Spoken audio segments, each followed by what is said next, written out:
খাদ্যমন্ত্রীর পর এবার পুরমন্ত্রী। পুর নিয়োগ দুর্নীতি মামলার তদন্তে এবার রবিবার ছুটির দিনে ফেরাদ হাকিমের বাড়িতে হানা দিল সিবিআই।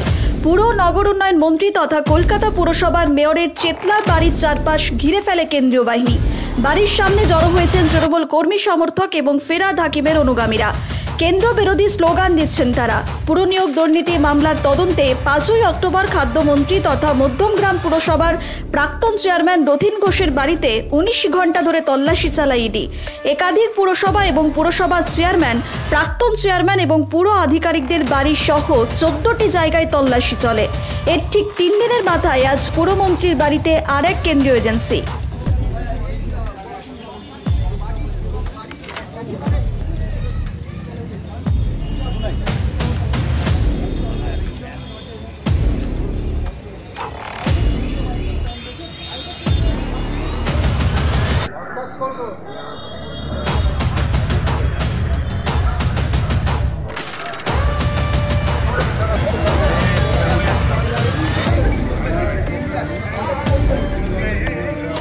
প্রশ্ন করলাম, ওনারা বললো যে না এই মুহূর্তে আমরা কোনো অ্যাডভোকেটকে অ্যালাউ করবো না।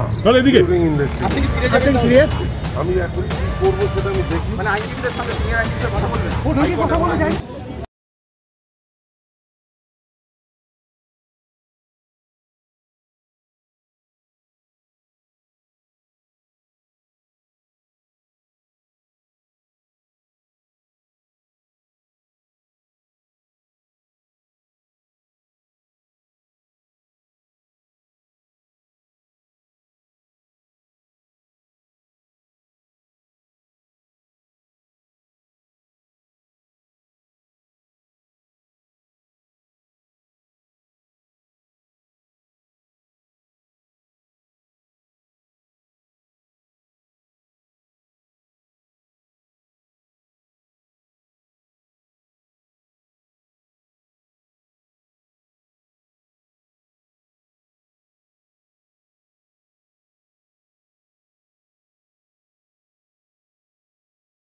আপনারা দেখছেন 24 আওয়ার্স টিভি, সবার পাশে সবসময়।